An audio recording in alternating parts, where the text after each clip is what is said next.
Thank you, everyone, for joining us at the Project Censored Radio Show. We're very glad right now to be joined by Jade and Candi. Jade is one of the co-hosts of the Champagne Room Secrets podcast, and she received a BA in 2016 and an MA in 2018, both in sociology. Funneled through the classic ballerina to stripper pipeline, she started working at strip clubs in the spring of 2021. Jade is passionate about sex worker rights and strip club work conditions. Candi is also a co-host of Champagne Room Secrets with a background in ballet and musical theater. She graduated in 2015 with a BA in communications and a minor in theater arts. In 2016, she started doing burlesque as a hobby and now regularly performs at drag events and private parties. After an unexpected job loss before the pandemic, she began cam modeling during quarantine and later transitioned to working as a stripper in 2021. Currently, she works as an escort. Jade, Candi, thank you so much for joining us. Thank you for having us. We're excited to be here. So I want to start off with semantics, because for many reasons, including legal, as well as basic comprehension reasons, how we define things like stripping matters. And in a recent show, y'all actually discussed this with discussing how attempts to unionize strippers forces strippers into specific arenas of work that don't include sex work. And so I was wondering if y'all could talk a little bit about the characterization of the work that y'all do, and how do you define these things, and are these lines fluid, and if so, how does that affect how y'all receive or have access to protections? Yeah, I think in particular with stripping, a lot of times we even have customers who like refer to us as dancers or performers. They're scared to call us strippers, or they slip up and say stripper. They're like, I'm sorry. I'm so sorry. Like, yeah. oh, you're not a stripper. You're better than that. And it's like, that's not, I mean, I always say we literally strip down, like we take off our clothes. That is the act of stripping. So just in a very basic way, we are strippers. And I think in particular, the LA strippers unionized, and they decided to join a union that represents actors for the most part. And so they were really emphasizing the performance art aspect of the job. And Candi and I always talk about how, well, especially when I first started stripping, I thought I was just going to go on stage, make a lot of money, and then like go to the back and wait for the next time that I was going to come on stage, like not understanding that most of the job is actually not that. We're entertainers is how like sometimes we explain it. Yeah. That's what we're legally described as. We're like legal, like entertainers. That's kind of the for tax job. purposes, basically. Yeah, on our taxes. Yeah. Right. But we always talk about, you know, there is a lot of emotional labor that goes into stripping that makes it sex work. And there's also like a lot of sexual touching, like lap dances are, part of it is a performance art. We are dancing, we are putting on a show. But then there's the other part where we are sexually touching people, So that's kind of where we're like, okay, we're like in an effort to unionize and belong to this umbrella of Actors Guild. Basically, we're kind of de-emphasizing some aspects of the job in favor for others. Yeah, and sex work is just an interesting term because it's very scary to a lot of people, and a lot of strippers, well, maybe not, but like the club that Jade and I met at, the house mom, who is usually a woman who helps you out in the back room with like toiletries and like pumps you up, makes you snacks, whatever, depends on the club. And I remember we had a conversation. She's like, well, you guys aren't sex workers. I'm like, I mean, yeah, we are. We're providing a sexual service, even though that is over the clothes and whatever. But there is kind of this weird, it's not always comes from whorephobia, but that can be a part of it. Like, you're like, what is sex work and what is performing? And I don't really have a clear answer. That's something we discuss a lot. So it is kind of this weird gray area, stripping in particular, because it's like we're performing, sure, we're dancing, but we are being physical with strangers, or not always strangers, but like in an intimate and often sexual way. Yeah, and I think the label of sex worker, especially when it comes to full service sex work, just aligning yourself with that carries so much stigma that a lot of strippers move away from that, right? Or even some girls who do OnlyFans, who do solo OnlyFans or things like that, they're like, well, we're not sex workers, or I'm not a sex worker because I don't do this and that. And so everyone's kind of trying to distance themselves from that label.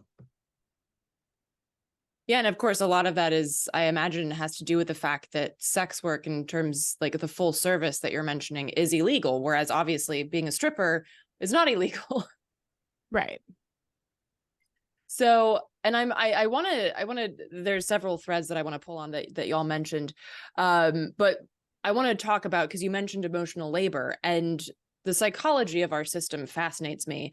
The capitalist patriarchy being what it is, and one is at the core is the violence in our society and the social isolation and the forced toxic masculinity of men, and like how Bell Hooks has written about this a lot, like how men are forced to distance themselves from every emotion except for anger. And I feel like a lot of the stories that I've heard from friends who are sex workers is that there's a lot, I mean, more so than physical, it's an emotional load being a sex worker because of the psychology of our system.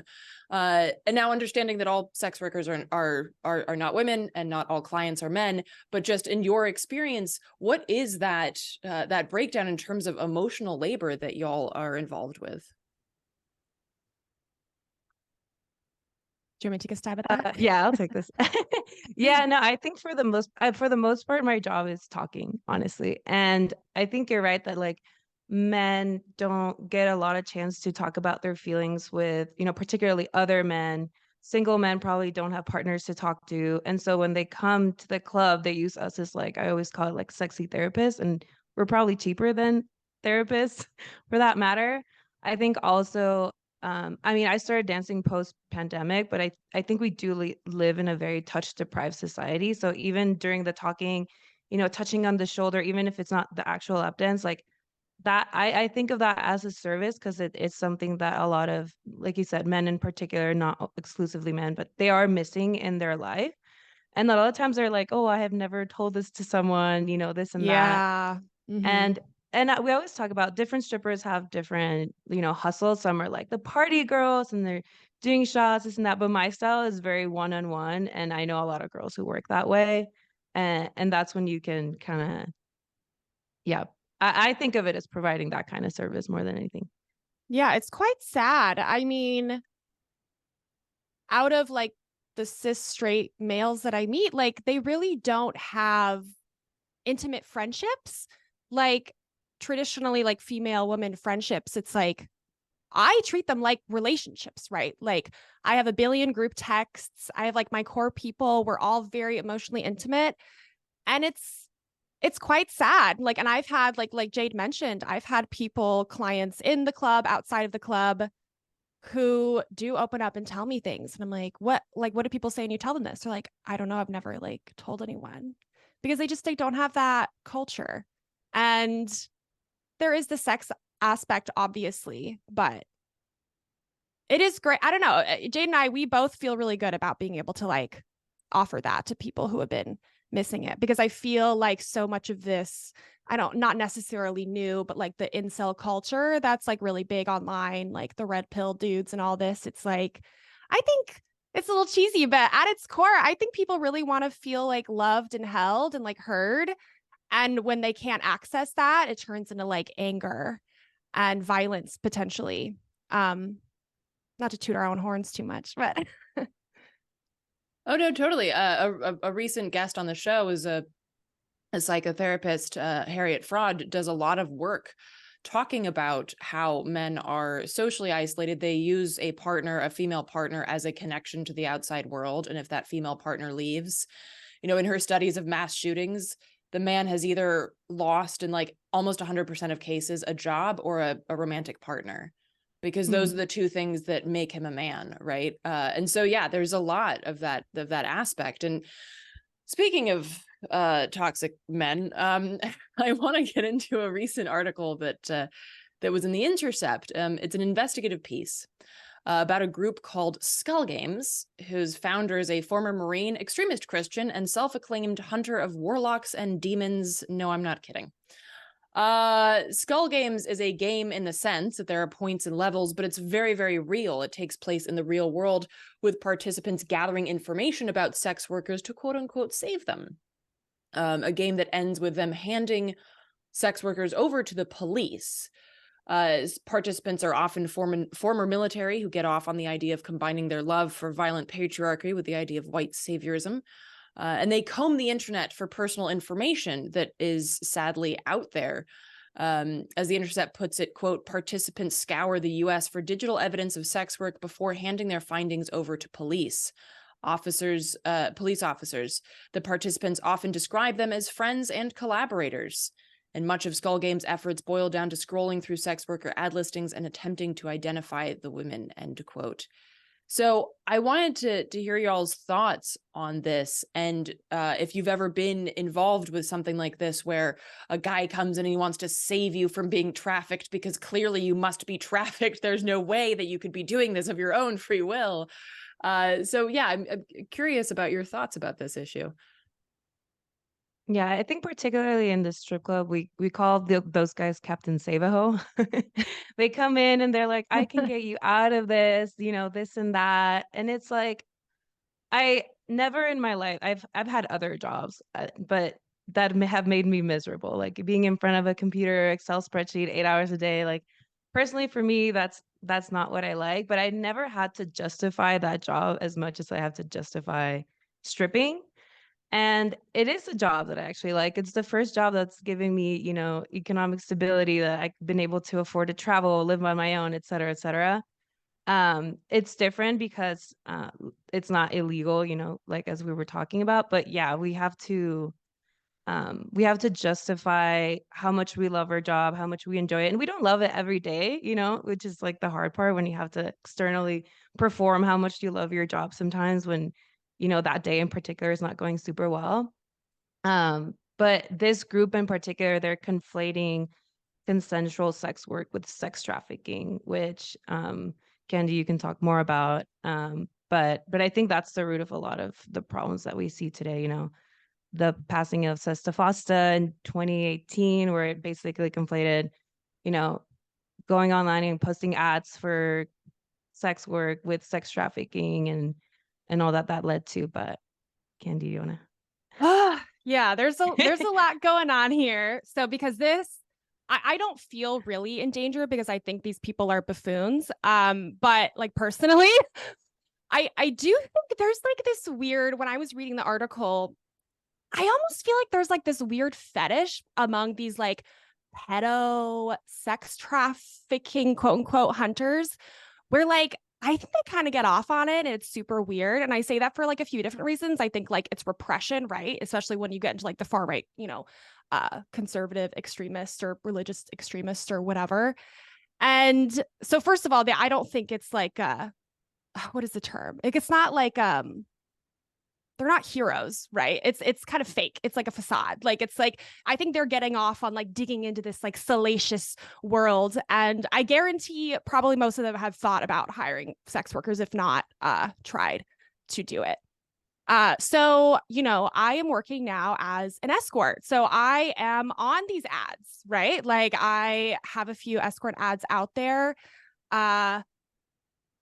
Unrelated, but the first day my ad went live, I did have like a stalker contact me, which was super weird. So yeah, like I know it's out there. I know people can recognize me. I do use a program that like scrambles the pixels in my face, so it makes me like a little bit less hard to find. I'm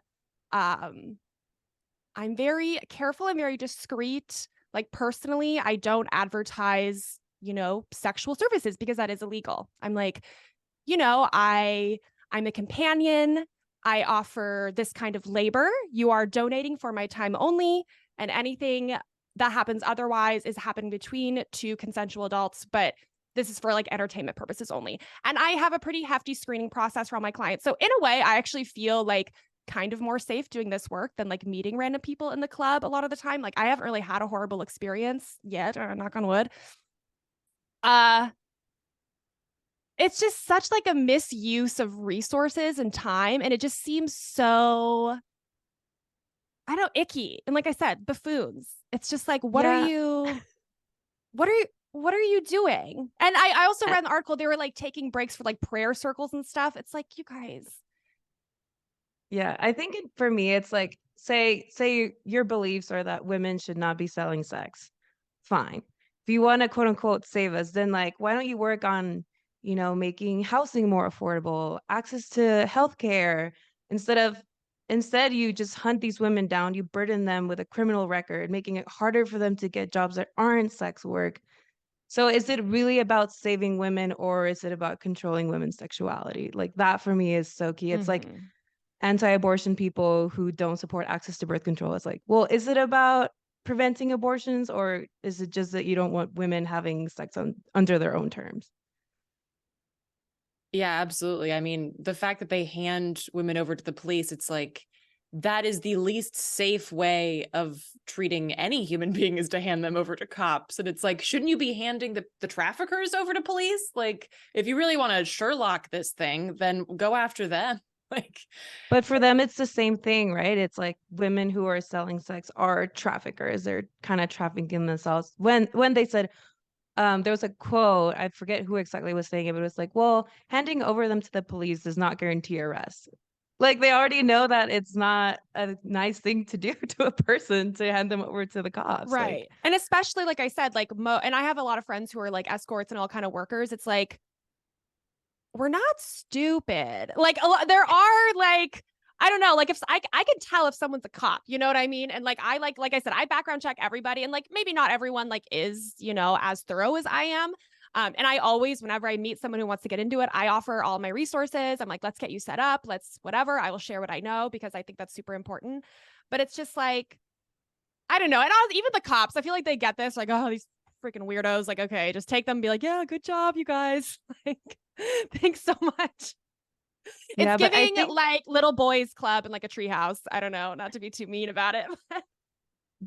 Candy, again, going back to Sesta Fossa, there were like the online ads that you play sometimes are like prohibitively expensive. Like I think Oh, you yes. do manage to, screen people and like go through a lot of things that a lot of women just can't afford to. Like Craigslist was like you could just post whatever, and that got taken down. The personal ads on Craigslist, back pages, like all those that a lot of women were using to advertise their services, that instead of being pushed to, like more expensive online ad services, they went to the streets. So now, you know what I mean? So now it's like way more dangerous. Like you're just putting the women that you're purportedly saving in just a lot more danger. Yeah. Like going to there's two kind of things. I heard this quote, I forgot where, but it was like they're going to the streets. So they're physically out there more, which I think that's like always happened. And then also, kind of in my sense, the work that I'm at, it's like I can't just like post one little picture or not even and like post my services and whatever. I have to build a brand. Like I have to build a business. And like I do have to like do these things to like attract clients because there aren't, and make this kind of like, I mean, not shell company, that's kind of whatever, but kind of make like, oh, this is like an entertainment thing. This is like this and that, when like before we could just like post and there were like a lot more platforms to do that. And now like more of my pictures are out there because like I said, it's like, it's a business and I can't just like operate like I would like to. yeah, and I also want to get a little bit more into that trope, the idea of, the savior, because I was reading somewhere that it's this trope of false consciousness, the idea that certain groups can't fully understand their own situation or motivation. And it's often like this idea of false consciousness is often used to silence groups and use them as pawns in like specific social or political moves. And of course, with sex workers, it's that they're so traumatized either by the work that they do or that the events that led them into that work that they can't see how exploitative it is at its core. And I like, from what y'all are saying, it seems to me that what is really traumatizing is how that work is kind of treated and shoved legislatively from the outside, not that it is internally inherently traumatic. Yeah, Yeah. I agree with that. And like when people are saying, these women wouldn't be doing XYZ work if it wasn't for economic necessity. Well, like that's true of all work. I don't think it's really a commentary of like how we lack free will under capitalism. It's just focusing on sex work. So for me it's like it's the the legal stuff around it. When we talk about, legalized sex work, in Nevada, it's the only state where it is legal. Even there, it's like you're a second class citizen. You have to register. You work at a brothel that's a certain, like miles away from big cities because, God forbid, you're around children's in school or whatever. And, now you're on a list. You can't have other jobs. Like women who go from dancing at strip clubs to then being escorts have brothel workers and have a hard time being hired at strip clubs because now you've seen as having like this like scarlet letter on you. So yeah. Yeah, and I that whole bit about the you wouldn't be doing this if it weren't for economic force. Like, yeah, but why don't we talk about miners, like coal miners selling their body? Because to me, the work that they do is far more disgusting, and it kills you Right. way quicker. Yeah, I don't know any sex workers who have black lung. Right. The selling your body thing is always interesting because yeah, like miners, construction workers, the people who like pick our food, like there are so many jobs where it's literally so, and listen, like working a 8 to 10 hour shift at a club wearing 8-inch heels, it's not nothing. I definitely like do like less labor now. And as far as like sexually selling your body, if you're kind of like following the narrative that like women's bodies can be used up and like stretched out and like kind of all these things, and you just like don't know anything about women's bodies and like, why are you talking about them? Yeah, no, but exactly, like any job that requires you to, perform physical labor or like spend your time doing something, like at that point you're selling your body. Like me sitting in front of a computer for 8 hours a day, like that's what it felt like. It felt like I didn't have control over my body for 8 hours a day. I had to be, performing this task. And that's the reality that we all live in, except for like some very, very rich 0.01% of people who can choose to spend their time however they want to. Like Kenny and I always say, like, our dream job is no job. Our dream job Yeah. is like being in the Amalfi Coast in Italy, drinking, whatever. But it's like, but that's not the reality we live in. And this is a job that we really enjoy and that we feel has value. And it's hard when we have to convince other people that it deserves to be, legal and respected. Right. And it's like, it doesn't always, and I was actually talking to my therapist last week, who was an ex-sex worker. So she's amazing. Shout out to her. About how I do feel like I have to like sell the job to people, when in reality, it's like, it's a job. Some clients are better than others. It's neutral. Like we can have good days, we can have bad days. At the end of the day, the most degraded I've ever felt is working in the tech industry and having like a horribly abusive boss and being like embarrassed and like fired. And it was like this really traumatic thing that happened years ago. I still think about. And like, I think about that as like a degrading, horrible labor experience, like not seeing people and like helping them, like touching them and being there for them and like helping them get to these places that they can't on their own. Like it's just so backwards. And it's almost like so backwards, it's hard to like explain to people, especially the people like in that article who like would just never listen probably. Yeah, absolutely. I mean, I worked in recording studios for 10 years, and some of the things that people said to me or, trying to touch me and stuff. And it's like, that's way worse than, I've never been a stripper, but I imagine it's way worse than doing something that you enjoy and, having two consenting adults be a part of it. And the thing is, it's like when you are a stripper or sex worker, if someone does that to you, listen, Jay could talk about it. We talk about it all the time on our podcast. You can give them lip right back. You put them in their place. I'm like, no, you're like, no, excuse me, sir. I'm the one in control.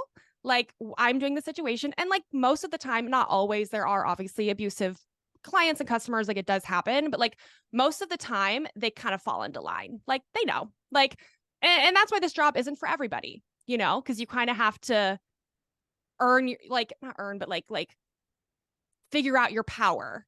Right. And how to use that. But you like, learn how to enforce your own boundaries. And right. Yeah, I exactly. always said this, like I was getting sexualized, going in public transportation on my way to school. So, and now at this strip club, I can A, make money from it. B, if it goes in a direction that I don't like it, I can get someone kicked out. Like that's not something that a lot of women experience. Like at a bar, someone grabs you, this and that. Like there's not a lot of recourse. You're scared of how the men are going to react. And especially at the strip club, if it's a good club, and that's why, I care a lot about like certain clubs don't protect the girls, and I think that's messed up.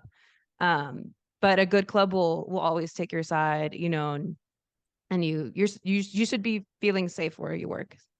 Yeah. And to piggyback onto that, and like I said, the job is not for everybody. Like, I'm never going to be out there and be like, oh my God, like get into this work if you don't know what to do. But I will say, since I started it, like, I guess 2 or 3 years ago, and I started dabbling, I started with like online work, like I mentioned, I have never been more confident in asserting my boundaries in non-work settings. Like when I go out with friends, I'm like, any guy I feel uncomfortable, I'm like, I know for the most part how to handle it. Like I'm tiny. So it's like, if it comes to physical stuff, what am I going to do? Run away, I guess. But like, as far as like asserting my boundaries and like showing guys, I'm like, no, you don't talk to me like this. Like, this is how it's going, and get out, like leave. And they're like, oh, okay, I'll listen to you. Good. So, and I want to, I mean, you mentioned a couple of times, like if it's a good club or the work conditions in strip clubs. And I'm wondering, especially in terms of efforts to better work conditions for strippers, understanding that there's like a gray area, even though it's legal, but it's a gray area in terms of how it's categorized. And, I remember even when I heard about the efforts to unionize, there were people, of course, that just had these knee-jerk jokes about the concept of work conditions at a strip club becoming better and needing to be better. So I'm curious, how do you all approach that issue, and what kind of work conditions are y'all fighting to better? I think it's really, really hard because outside of California, strippers are classified as independent contractors. So in terms of legal rights to, unionize, they just don't exist. And I think for the most part, strippers are misclassified as independent contractors because we are told what to wear, we're told what times to be there. There's so many rules on that we're misclassified, period. I think in California, I think it was AB law in 2018. AB5, yeah. They switched to being classified from independent workers, independent contractors to just like workers. And that was seen as like, well, now we're going to have access to healthcare and workers' comp, all these things. But then clubs went around and said, well, now you're costing us money, because we have to pay you whatever, in San Francisco it's 15, in San Francisco and LA it's $15 an hour or whatever. And they were like, well, we're now going to take more money from your VIPs or whatever. There's a lot of wage theft going on. And we're not going to hire you. I think it's like for more than 32 hours because then you qualify for certain rights, for certain like healthcare rights, things like that. And so the way that it went, a lot of girls just didn't like it. Like they really, everyone goes, oh, like don't say anything about work conditions. Look what happened to California. Like they're going to classify us as workers instead of independent contractors. Are going to take away your freedoms. And I mean, in 2020, I was living in LA and there was a lot of propaganda around Prop 22. And it was like very like, we want independent contractors, Uber and Lyft they were spending a lot of money to make sure that they could classify their workers as independent contractors. And I think that like spreads, and there's this like anti-union, anti-worker propaganda that really spreads. And like a lot of girls, when I talk about, collective action, like, hey, like, a strip club without strip club is just a shitty bar. Like we have a lot of power if we all decide not to show up, there's a lot to that. And they're scared. They're like, no, you're going to make us like, they're going to qualify as workers. And then we're going to lose all of our rights. But there's a lot of wage theft, there's a lot of clubs that don't take care of like, the Star Garden in LA, it was like, there was like weird staples on the stage and girls were cutting themselves. It was just like gross. There's so many things, I think, especially like wage theft that happens. Clubs just take a lot of money from girls and we're scared to do anything about it. Yeah. I mean, there's like just no, I mean, I'm not going to say no, I'm not an expert, but like oversight to this industry because it's seen kind of like the bane of society. And so because of that, and because there are a limited amount of clubs to work, it's like, you can't really be like, okay, well, I'm not going to work it here because it's not perfect. I'm not going to work here. It's like, okay, well, then you just can't be a dancer. Like, you're not going to find a club to work at. They definitely take advantage of that. And I had a good point. Brain fart. Sorry. Yeah, no, but I think especially like the clubs are mostly run by men. A lot of them are like, people are scared to talk about it, but they kind of are cash fronts. So like a lot of them are run by mafia. Like there's just so many things that make it really scary for anyone to like talk about, organize around. But I think it can be done.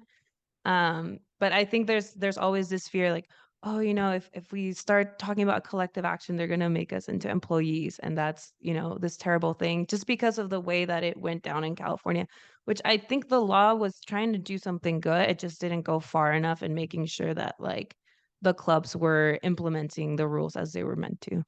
Right. Yeah. And it's I would love to like actually talk to a lawyer at some point who like knows like more of the details, because it just like doesn't make sense, because then you look at places that should have been like workers that should have been employees. Now it's like the Uber and Lyft drivers are not employees. And I was like, what happened, you guys? Like, what?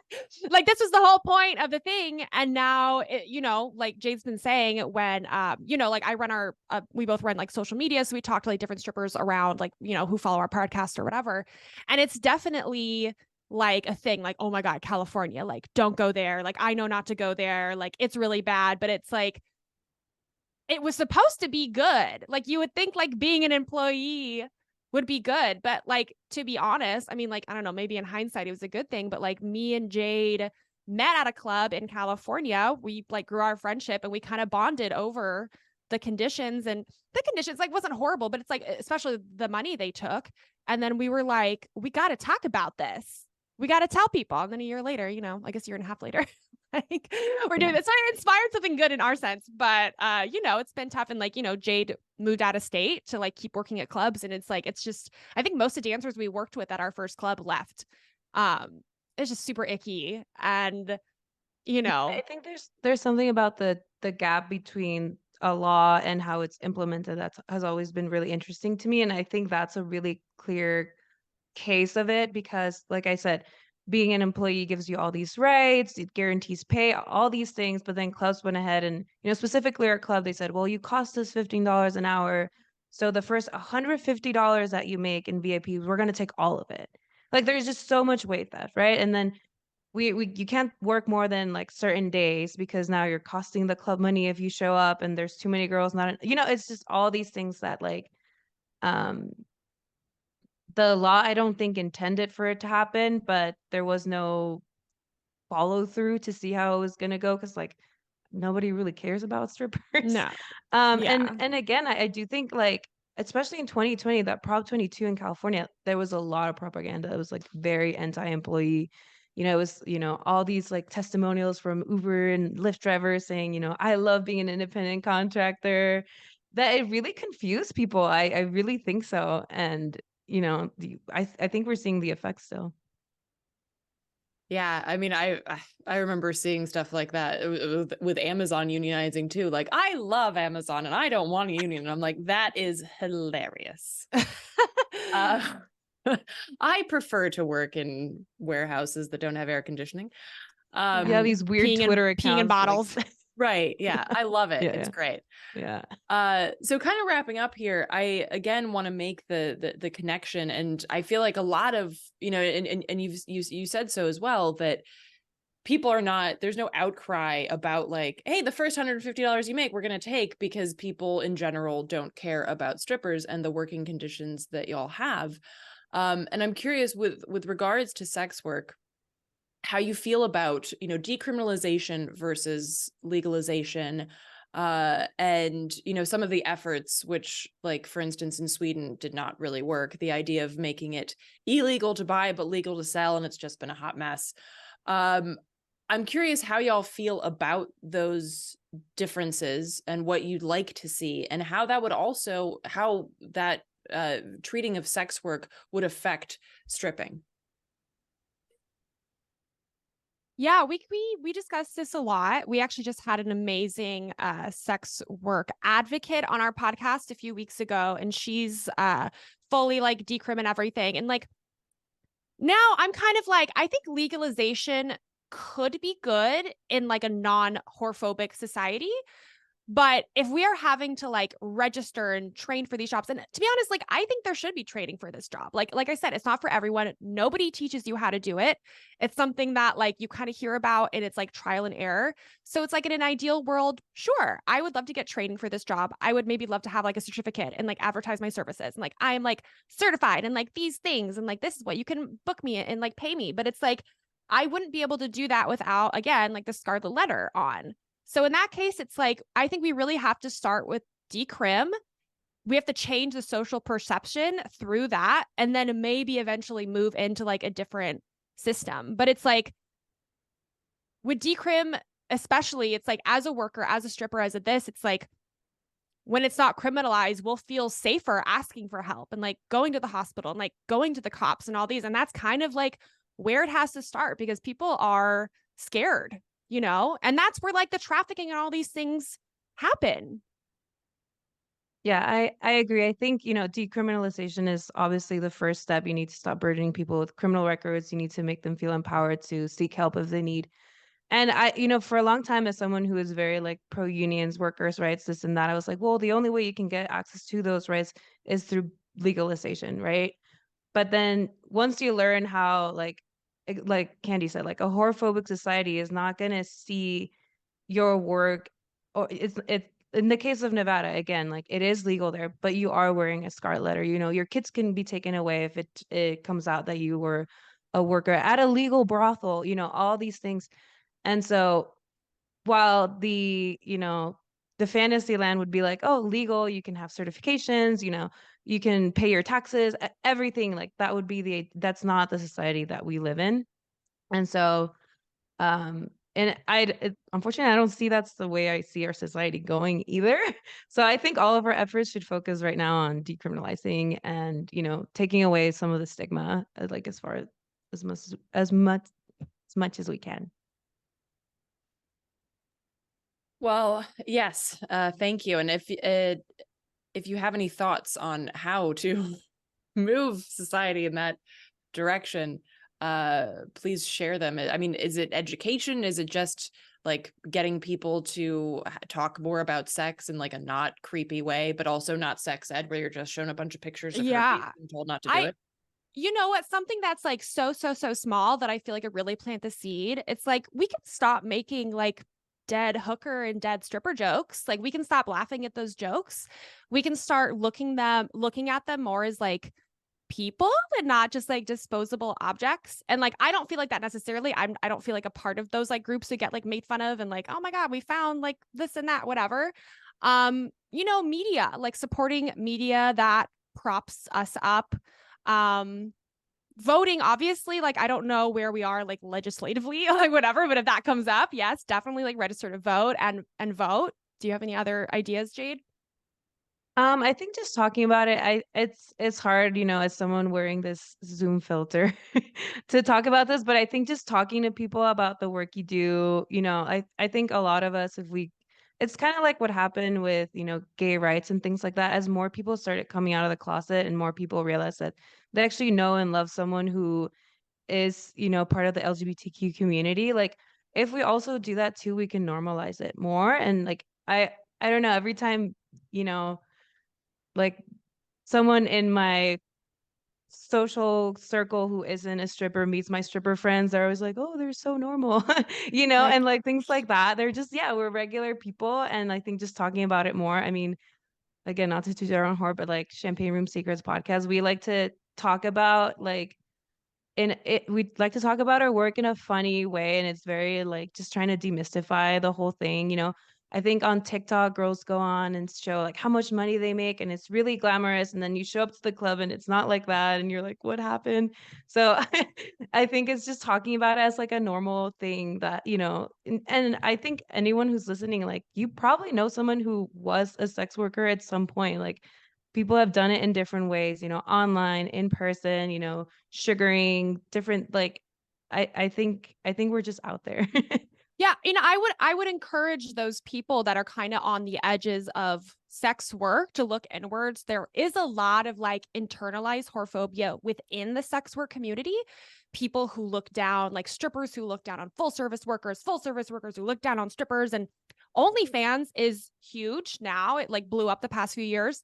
If you are making pornographic content, you are a sex worker, and you should not judge other people for doing the work in a different form. I think that's good. And I think the people that are very big and maybe like the celebrities or popular influencers, like, I don't know if they're listening, but advocate for other workers, like advocate for the decriminalization of this different form of the work. And if you feel like uncomfortable and weird about it, like I encourage people just to look inwards, you know, talk to your therapist, talk to some people, read some books. Like, let's listen to Champagne Room Secrets. To the club, I'll talk to you about it. Yeah, come to our Pay club. me. Come to our club. We will throw some 20s. Hundreds are my favorite bill personally. We will talk your ear off about it. Cheaper than therapy, as you pointed out. Yeah. And I would argue more fun because I've never gotten a drink in a therapist's office. Right. You have beautiful women in bikinis, everyone. I always say the strip club is like, it's a very like hypnotizing environment. You're like, I don't know what day it is. I don't know what time it is. All I know is there's beautiful people. Everyone's having fun. Like, it's the best place. Like, let's chat. Let's talk about it. I love it. Well, everyone do check out Champagne Room Secrets wherever you listen to your podcast. And thank you so much, Jade and Candi, for joining the show. Thank you so Thank you much for for having having us. us.